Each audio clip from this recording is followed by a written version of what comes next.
ሰላም ጤና ይስጥልኝ። እንኳን በደህና ወደ ቻናላችን መጣችሁ።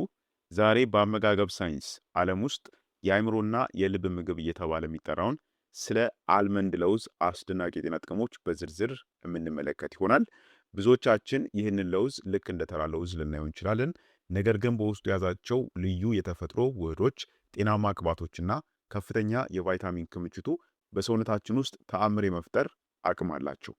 በተለይ ለደም ቧንቧዎች ጥንካሬ፣ ለክብደት ቁጥጥርና ለአንጎል ንቃት ያለው ሚና እጅግ ከፍተኛ ነው። በዚህ ቪዲዮ ውስጥ ስለ አልመንድ ምንነትና ሳይንሳዊ ባህሪው፣ 10 ዋና ዋና ጥቅሞቹንና በቤት ውስጥ የምንጠቀምበትን የተሻለ አዘገጃጀትና አጠቃቀም በሰፊው የምናይ ይሆናል። ስለሆነም እስከ ቪዲዮ መጨረሻ ድረስ አብራችሁን ቆዩ። መልካም ቆይታ ይሆንላችሁ። አልመንድ በጥንታዊ መካከለኛው ምስራቅ አካባቢ መነሻውን ያደረገና በአሁኑ ወቅት በዓለም ዙሪያ በከፍተኛ ሁኔታ የሚመረጥ የለውዝ ዝርያ ነው። ይህንን ለውዝ በሳይንሱ ዓለም ልዩ የሚያደርገው በውስጡ የያዘው እጅግ የበለጸገ የንጥረ ነገር ስብጥር ነው። አልመንድ በውስጡ ሞኖ አንሳቹሬትድ ፋቲ አሲድ የተባለውን ለልብ እጅግ ጠቃሚ የሆነ የተፈጥሮ ጤናማ ቅባት በከፍተኛ መጠን ይዟል። ከዚህ በተጨማሪ ለሴሎች ጥበቃ ወሳኝ የሆነውን ቫይታሚን ኢ እናም የማግኒዥየም ማዕድንን በከፍተኛ ደረጃ ይዟል። ከፕሮቲን አንጻር ደግሞ ከፍተኛ መጠን ያለው የእጽዋት ፕሮቲን፣ ፋይበር እና ኃይለኛ የፍላቮኖይድ አንቲኦክሲደንቶችን በአንድ ላይ የያዘ እውነተኛ የተፈጥሮ መድኃኒት ነው። በመቀጠል ደግሞ አልመንድ ለጤናችን የሚሰጣቸውን 10 ዋና ዋና ጥቅሞችን እንይ። አንደኛ፣ የልብ ጤናን ይጠብቃል፣ መጥፎ ኮሌስትሮልን ይቀንሳል። የመጀመሪያውና አልመንድን እጅግ ታዋቂ የሚያደርገው ትልቁ ጥቅሙ የልብና የደም ዝውውር ስርዓትን በተፈጥሮ መንገድ የመጠበቅ ብቃቱ ነው። በአልመንድ ውስጥ የሚገኘው ከፍተኛ የጤናማ ቅባቶች ማለትም ሞኖ አንሳቹሬትድ ፋት እና የቫይታሚን ኢ ክምችት በደማችን ውስጥ ያለውን መጥፎ ኮሌስትሮል የመቀነስና ጠቃሚውን ኮሌስትሮል ደግሞ የማሳደግ ከፍተኛ አቅም አለው። ይህም ሂደት በደም ቧንቧ ግድግዳዎች ላይ ስብ እንዳይከማችና የደም ዝውውር እንዳይስተጓጎል ስለሚያደርግ ለድንገተኛ የልብ ህመም፣ ለደም ቧንቧዎች መጥበብና ለስትሮክ የመጋለጥ እድልን በእጅጉ ይቀንሳል። ሁለተኛ፣ የደም ስኳር መጠንን በአግባቡ ለመቆጣጠር ይረዳል። ሁለተኛው አስደናቂ ጥቅሙ በተለይ አይነት 2 የስኳር በሽታ ላለባቸው ወይንም ስኳር እንዳይኖርባቸው ለሚከላከሉ ሰዎች የሚሰጠው ትልቅ እገዛ ነው። አልመንድ በውስጡ ያለው የካርቦሃይድሬት መጠን በጣም አነስተኛ ሲሆን፣ በተቃራኒው ከፍተኛ የሆነ የጤናማ ቅባት፣ ፕሮቲንና የፋይበር ክምችት አለው። ይህም ስብጥር ከተመገብነው በኋላ በደማችን ውስጥ ያለው የስኳር መጠን በድንገት ከፍ እንዳይል ያደርጋል። ከሁሉ በላይ ደግሞ አልመንድ በውስጡ የያዘው ከፍተኛ የማግኒዥየም ማዕድን የኢንሱሊን ሆርሞን ስራውን በብቃት እንዲሰራ ስለሚያግዘው የስኳር መጠንን በመደበኛ መስመር ላይ ያቆየዋል። ሶስተኛ፣ ለአእምሮ ንቃት፣ ለማስታወስ ችሎታና ለነርቫችን ጤና ይረዳል። አልመንድ ከአካላዊ ጤና ባለፈ ለአእምሮአችን ንቃትና ረጅም ዕድሜ አስደናቂ ጥቅም የሚሰጥ እውነተኛ የአንጎል ምግብ ነው። በውስጡ የያዛቸው እንደ ሪቦፍሎቪን እና ኤል ካርቲኒን የተባሉ ልዩ ንጥረ ነገሮች በአንጎል ውስጥ አዳዲስ የነርቭ ሴሎች እንዲመረቱና የነርቭ ግንኙነቶች እንዳይደክሙ ያደርጋሉ። ይህም የማስታወስ ችሎታን በከፍተኛ ሁኔታ የሚያሳድግ ሲሆን፣ በእድሜ መግፋት ምክንያት የሚመጣን ከባድ የአእምሮ መርሳት ወይንም የአልዛይመር በሽታን በተፈጥሮ መንገድ ለመከላከል ትልቅ እገዛ ያደርጋል። አራተኛ፣ የደም ግፊትን በተፈጥሯዊ መንገድ ያስተካክላል። አራተኛው ጥቅም በሰውነታችን ውስጥ ካለው የማዕድናት መመጣጠን እናም ከደም ግፊት ቁጥጥር ጋር ቀጥተኛ ቁርኝት አለው። በሰውነታችን ውስጥ የማግኒዥየም ማዕድን ማነስ በቀጥታ ለከፍተኛ የደም ግፊት፣ ለልብ ህመምና ለኩላሊት እክሎች ይዳርጋል። አልመንድ ግን ይህንን ክፍተት ሙሉ በሙሉ መሙላት የሚችል የማግኒዥየም ክምችት አለው። ማግኒዥየም የደም ቧንቧዎች እንዲለጠጡና እንዲዝናኑ ስለሚያደርግ ደም ያለምንም ከባድ ጫና በሰውነታችን ውስጥ እንዲዘዋወር በማድረግ የደም ግፊትን ወደ መደበኛ ደረጃ ዝቅ ያደርገዋል። አምስተኛ፣ ክብደትን ለመቀነስና የምግብ ፍላጎትን ለመቆጣጠር ይረዳል። አምስተኛ ጥቅሙ ክብደታቸውን ለመቀነስ ወይንም ጤናማ የሰውነት ቅርጽ ለመጠበቅ ለሚፈልጉ ሰዎች የሚሰጠው ትልቅ ድጋፍ ነው። ምንም እንኳን አልመንድ ከፍተኛ ካሎሪ ያለው ቢመስልም በውስጡ ያለው ከፍተኛ የፕሮቲን እናም የፋይበር ክምችት ከተመገብነው በኋላ በሆዳችን ውስጥ ረዘም ላለ ሰዓት የመጥገብ ስሜትን እንዲሰማን ያደርጋል። ይህም በየመካከሉ የሚከሰትን አላስፈላጊ የምግብ ፍላጎት ወይንም የጣፋጭ ነገሮችን ጉጉት ስለሚገታው የምንወስደውን የካሎሪ መጠን እንድንቆጣጠርና የሰውነታችንን የስብ ማቃጠል ሂደት እንዲፋጠን ያደርገዋል። ስድስተኛ፣ ለቆዳ ውበትና የወጣትነት መልክን ለመጠበቅ ይረዳል። ስድስተኛ ጥቅሙ ቆዳችንን ከተለያዩ ጉዳቶች በመጠበቅ እናም ተፈጥሯዊ ወዝን በመስጠት ረገድ ያለው የጎላ ሚና ነው። አልመንድ በዓለም ላይ ካሉ የቫይታሚን ኢ ምንጮች በግንባር ቀደምነት ይጠቀሳል።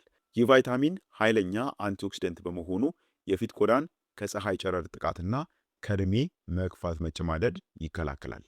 ቆዳችን ከውስጥ ጀምሮ በቂ እርጥበት እንዲያገኝና የሴሎች መታደስ ሂደቱ እንዲስተካከል ስለሚያደርግ የፊት ቆዳ ሁልጊዜ ንጹህ፣ የለሰለሰ፣ ብሩህና የወጣትነት መልክ ያለው ሆኖ እንዲቆይ ያደርገዋል ማለት ነው። ሰባተኛ የሴሎችን መጎዳት ይከላከላል። ከፍተኛም አንቲኦክሲደንት ነው። ሰባተኛ ጥቅሙ አልመንድ በውስጡ ካለው እጅግ ከፍተኛ የፍላቮኖይድ አንቲኦክሲደንት ክምችት ጋር የተያያዘ ነው። እነዚህ አንቲኦክሲደንቶች በብዛት የሚገኙት በለውዙ ቡናማ ቆዳ ላይ ሲሆን በሰውነታችን ውስጥ ሴሎችን የሚያበላሹና ለተለያዩም ስር የሰደዱ በሽታዎች የሚዳርጉ ፍሪ ራዲካልሶችን ፈልገው የማጥፋት ልዩ ብቃት አላቸው። ይህም ኬሚካላዊ ሂደት በሰውነት ውስጥ ኦክሲዴቲቭ ስትረስ እንዳይፈጠር ስለሚከላከል ሰውነታችንን ከተለያዩ የካንሰር አይነቶችና ፈጣን እርጅናም የተጠበቀ እንዲሆን ያደርገዋል ማለት ነው። ስምንተኛ የአጥንትና የጥርስ ጥንካሬን በከፍተኛ ሁኔታ ይጨምራል። ስምንተኛ ጥቅሙ ለአጥንታችንና ለጥርሳችን ጥንካሬ የሚሰጠው ወደር የሌለው ጥበቃ ነው። አልመንድ በአጥንት ግንባታ ውስጥ ትልቅ ሚና ያላቸውን እንደ ካልሽየምና ፎስፈረስ ያሉ ማዕድናትን በተመጣጣኝ ሁኔታ ይዟል። እነዚህ ማዕድናት በአንድ ላይ ሆነው የአጥንት እፍጋትን የሚጨምሩ በመሆኑ በእድሜ መግፋት ምክንያት የሚከሰተውን የአጥንት በቀላሉ መሰባበርና መሳሳት በሽታን ይከላከላሉ። ጥርስም ጥንካሬ አግኝቶ ከመነቃነቅ እንዲጠበቅ ከፍተኛ እገዛን ያደርጋል ማለት ነው። ዘጠነኛ ለምግብ መፈጨት ስርዓትና ለአንጀታችን ጤና ፍቱን ነው። ዘጠነኛ ጥቅሙ በአጠቃላይ ለአንጀታችን ሰላምና ለምግብ መፈጨት የሚሰጠው የጤና ዋስትና ነው። አልመንድ በውስጡ የያዘው ፋይበር በአንጀታችን ውስጥ ለሚኖሩና የምግብ መፈጨትን ለሚያግዙ ጠቃሚ ባክቴሪያዎች እንደ ዋና ምግብ ወይንም ፕሪባዮቲክስ ሆኖ ያገለግላል። እነዚህ ጠቃሚ ባክቴሪያዎችም በአንጀታችን ውስጥ በብዛት ሲራቡ የሆድ ድርቀትን ከመከላከል ባለፈ የምግብ መፈጨት ስርዓትን በማስተካከል የሆድ መነፋትና ጋዝም እንዳይፈጠር ትልቅ አስተዋጽኦ ያደርጋሉ። አስረኛ የተፈጥሮ የሰውነት ጉልበትና መነቃቃትን ይሰጣል። አስረኛውን የመጨረሻ ጥቅሙ አልመንድ ለሰውነታችን የሚሰጠው የማያቋርጥና ንጹህ የሆነ የተፈጥሮ ጉልበት ነው። አልመንድ በውስጡ የያዘው ከፍተኛ የእጽዋት ፕሮቲን፣ ጤናማ ቅባቶችና እንደ ቫይታሚን ቢቱ እናም ደግሞ ማንጋኒዝ ያሉ ማዕድናት በሰውነታችን ውስጥ የምግብን ወደ ጉልበት የመቀየር ሂደት ያፋጥናሉ። ይህም በተለይ ጠዋት ላይ ለሚሰማን የሰውነት መዛል፣ ድካምና የስራ ፍላጎት ማጣት ፈጣን መፍትሄ በመሆን ቀኑን ሙሉ ንቁና ጉልበት ያለው ስሜት እንዲኖረን ያደርጋል ማለት ነው። ስለዚህ በአጭሩ አልመንድ በጣም አስደናቂ የሚባል የለውዝ አይነት ነው። እነዚህን 10 ድንቅ ጥቅሞችን ይሰጠናል ማለት ነው። ይህ ከሆነ ደግሞ አሁን አልመንድን እንዴት መጠቀም አለብን የሚለውን ደግሞ እንይ።